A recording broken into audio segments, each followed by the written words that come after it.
Hey guys, welcome to the official Healing for the Heart podcast, Big Conversations. With me is Shauna, the CEO of Healing for the Heart. This is a podcast we've been planning on doing for a while, so it is good to be actually sat here and doing it. I'm really excited about the opportunity to do this kind of thing. We've been talking about this for ages, it seems, and finally we've actually got to the place where we've found a wee room and we've found the equipment, we've managed to source all the stuff, and we're actually able to go live. We're not professional podcasters, so you will bear with us, I'm sure, while we find our feet in this and work out just exactly what it is we're doing. I know the podcast stuff has been something that's really been on Basit's heart and really he's really excited about. So perhaps he could introduce it a bit just now and tell you why he is so excited about the opportunity to do this. Yeah, so as actually when I first applied to work at Healing for the Heart, I came with the idea for this podcast because I think it'll be a great way to share the knowledge Shauna has and the whole team has about just mental health, and it's something I'm very passionate about myself. So the main goal of this podcast is to give you information and knowledge that's actually useful to you and you can actually find beneficial to your life. Yeah, and I suppose along the way, if we can pick up interesting stuff from our audience, then that would be even better. So this is not just about us coming to you with a whole pile of stuff. This is actually about how we interact with each other. I remember when Basit came for his interview. I remember when you came and you talked about that whole interaction that we could have with the audience. Yeah. And actually, I think that's worth its weight in gold.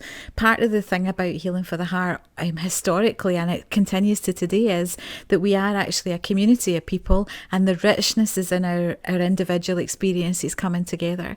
And so if there are ways that we can actually pull the experience of other people into the midst of some kind of setting like this, that we can share it with folks, then that's great. It builds community for us. I know that some of the stuff that you want to look at is about how we can then use that to try and tie lots of ideas in our social media together as well, because that's obviously what you came to do, was to promote the organisation and to grow the audience within social media. Yeah, so would love to engage with the community like you said, and maybe have segments. So let us know if there's any topics or segments you guys are curious or interested about. We'd love to answer your questions. Maybe if you submit something in the comments, like a topic or a question you want us to answer. Yeah, and I think too that one of the other really interesting things is where this comes in the journey of Healing for the Heart, isn't it?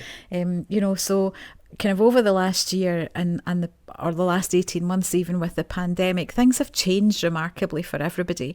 They've changed for folks personally, they've changed for us as an organisation. We've seen the demand for the services in our organisation absolutely skyrocket. I suppose we had guessed that might happen during the pandemic, or at least at the early stages of the pandemic, but it has actually played out the way we had expected it to, and the demand really has rocketed. We found that we had totally outgrown the space that we were in before. We were in a tiny space off South Street in Whiteinch. Some of you who are watching this or listening to this might have been folks who visited us there. You might know the space that I'm talking about. And it became completely apparent to us that there was not a chance that space was going to be any use on this side of the pandemic, with the number of people who were trying to access the service. And so we have managed to land in this amazing space right in the centre of town. I have to say, sometimes I have to still pinch myself to work out that we are actually here. So we've gone from 2 tiny wee rooms in an industrial estate to the whole of the 6th floor in this beautiful glass office building that we're currently sharing with the Clutha Trust and a number of other charities who are doing their thing in here as well. And it's given us amazing opportunities. So we would never even have had a space to do this kind of thing in Bartley Curl House. Although we're so grateful for the space there that gave us the opportunity to launch and to get our feet and actually to start to put down some foundations. This space just feels like it's a space that's going to help us to grow. And I guess the whole idea of the social media and the podcast is that it contributes to that growth for us, doesn't it? Yeah, so I've not been with Healing for the Heart long. I've been here since 3-4 months, and I feel like I've joined in a very, exciting period of time. Maybe it's always been exciting, you can tell me, but it feels like there's a lot of growth happening here. There's a lot of momentum building. There's a lot of big projects starting. I know we've got events coming up. we've got the podcast. So stuff like this is all coming together. So it's a very exciting time to be a part of Healing for the Heart, and I'm here for the ride. And there's always a bit of a roller coaster with Healing for the Heart.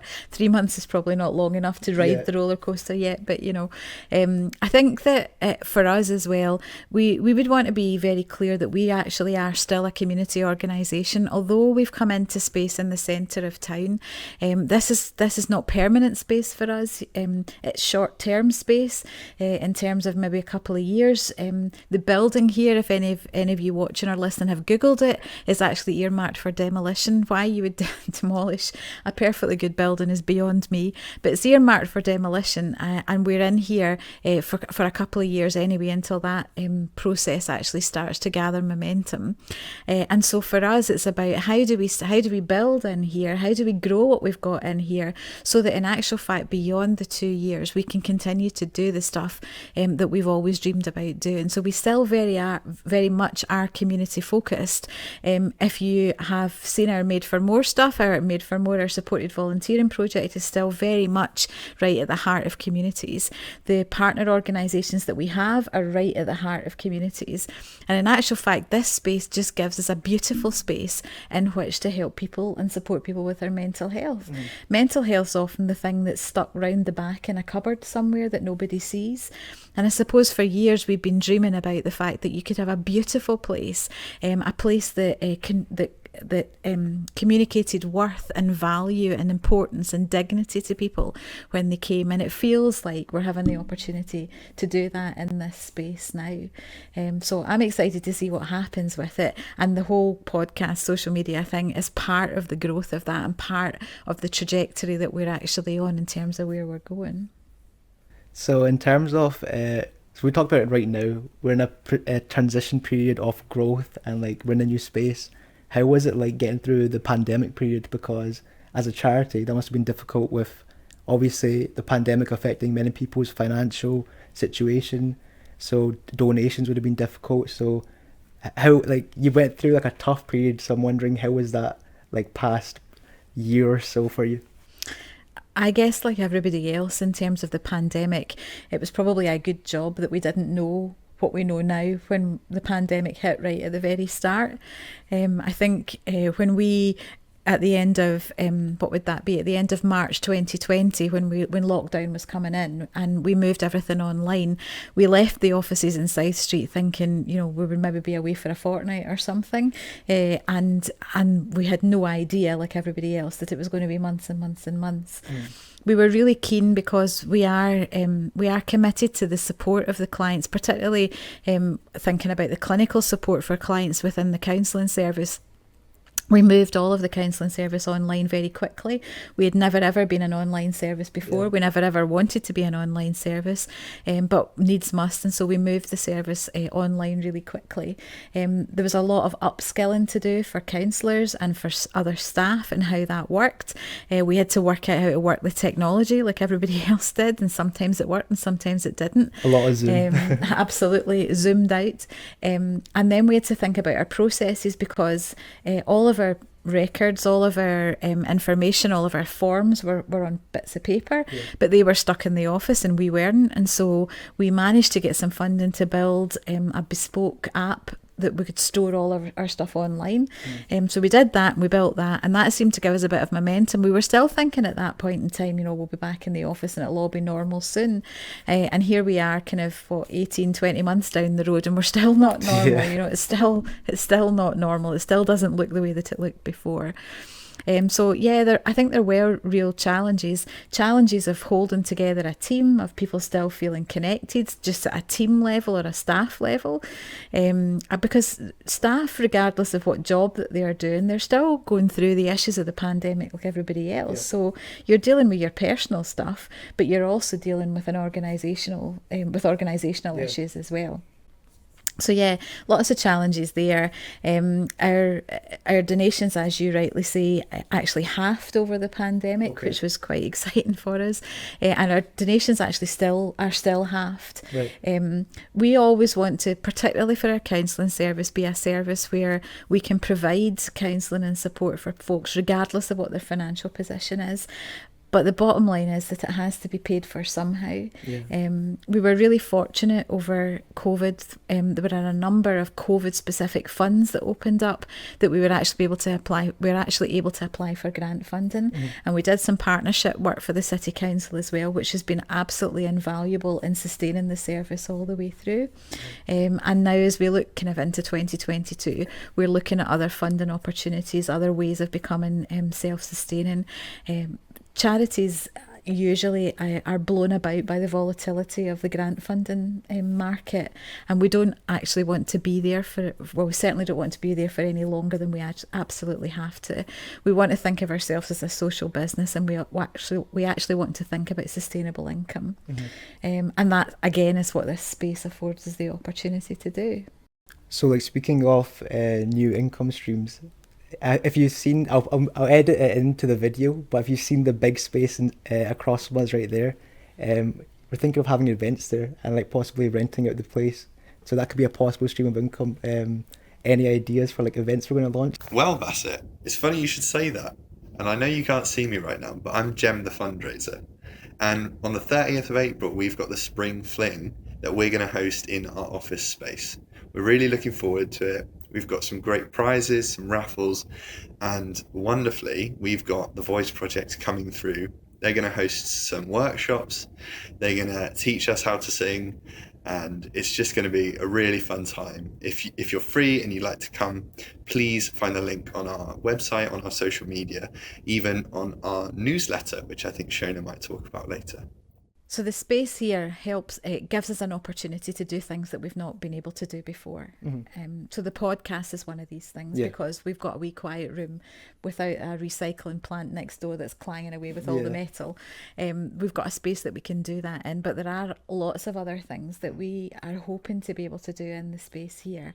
I mean, I guess if folks haven't seen the space here, they'll have no idea the size of it. I mean, it is a colossal event space, basically, that we're hoping will give us space in the city for organisations just like ours who could not have ever afforded that space in the city to do anything, but actually there's the opportunity to partner with us to do that. So that information needs to come out at some point quite soon.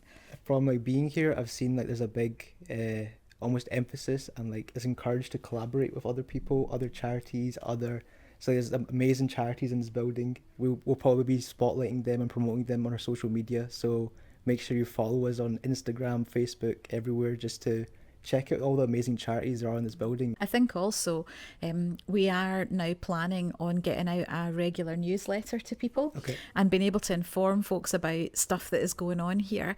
We are planning to run training events. We're planning to run spotlight events.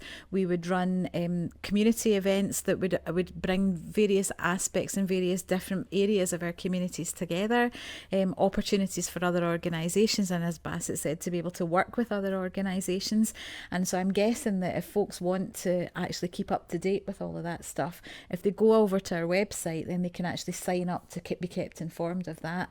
And Jem, who's our fundraiser, will get onto that and make sure that anything that's coming up that people would be interested in, that they'll actually get notification about. Yeah. So definitely sign up for the newsletter because you don't want to miss out on anything. And I suppose as we move forward as well, this space in terms of podcast space is actually a space where we can start to showcase some of the stuff that we do.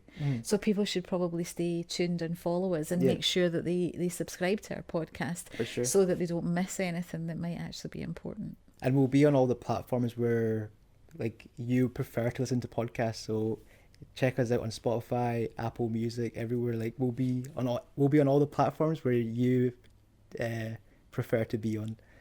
Also, speaking about collaboration, we'd love to have some guests on the podcast. That is a goal I know that we have of growing the podcast, is collaborating with, like I said, other charities in the building, other people like in the field of mental health, very like getting them on the podcast, having them share their knowledge with our community, stuff like that.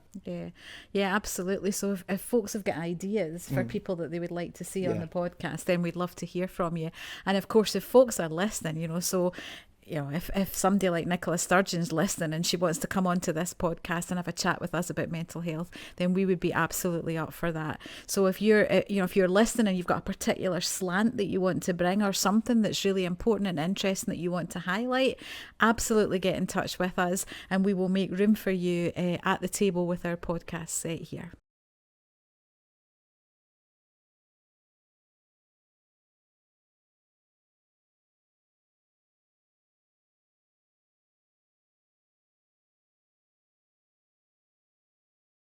So I'm guessing that's us then.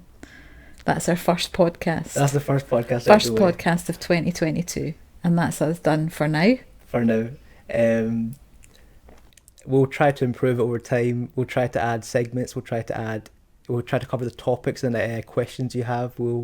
It's growing. So yeah, be patient with us. Follow us on social media to stay in touch. And yeah. I'm excited to see what comes next. Cool. See you in the next one. Bye.